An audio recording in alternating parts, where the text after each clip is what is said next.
It's a lovely honour, 47 years achievement. Critical decisions in those days were one, starting out, because it wasn't recognised as a proper industry really. We tried to get money out of the Rural Bank and they said, oh no. It was a strange sense of being a pioneer but not knowing where you were going because there was no knowledge. There was no tertiary education about viticulture or enology, but there was a sense of community about the people that in those days, in 1978, that you were thinking about planting grapes.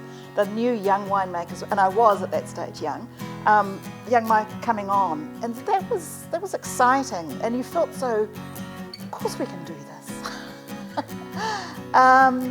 That was a major, once you got over those things, the next big decision we made was to stay small, and I don't regret that at all. We had a few investors. When I say few, I think I probably mean 3. People approaching us saying, can we put some money in so you can expand, etc., etc. And we didn't want to do that. We didn't want to be beholden to anyone else. And I look back, I think that was a very wise decision. Possibly it was Tim more than me. I probably a bit more thinking, oh yeah, that could be fun, I could drive a Mercedes. But no, we stuck to our guns. Tim was one of the founding members of the sustainability movement.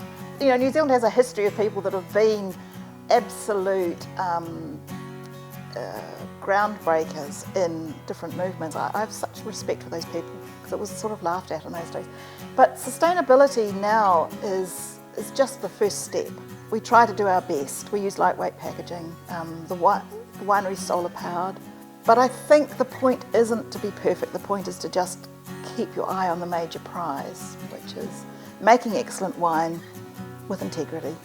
I think that as New Zealanders we are so used to collaborative marketing, it's part of our DNA, and I hope it stays like that.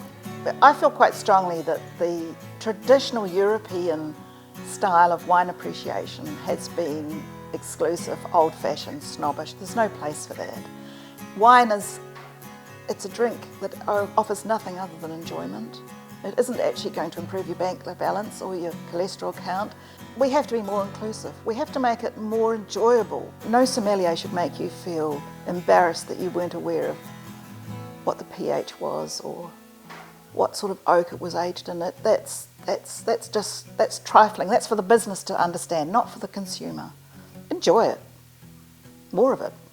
It's an industry where there's such a sense of community, and sitting around a table with fellow winemakers or viticulturists, whatever, over a glass of wine, talking about things. I mean, there are lots of things about it that make it fabulous. And the joy of producing something, growing it, making it, marketing it, it's exciting. The winemakers that I know are striving for excellence, and wherever they are, they think, I can just do that a little bit better. I just want to nudge that another. There's a constant revival, renewal, pushing the boundary out, changing this, changing that, changing varieties, changing the amount of oak you use, all of those things. So that makes it intellectually stimulating. And in the end you can open a bottle and decide whether it worked. I don't know whether people, when they're drinking wine, realise how much has gone into that bottle. And everybody is so important. It's so important the way the grapes are pruned. It's so important the way the winery is set up, and it's so important the way it's bottled and stored, and all of those things, the effort that goes into producing that single bottle of wine. And I'd just like to tip my hat with respect to those hundreds and hundreds of people that work to get that bottle on the table.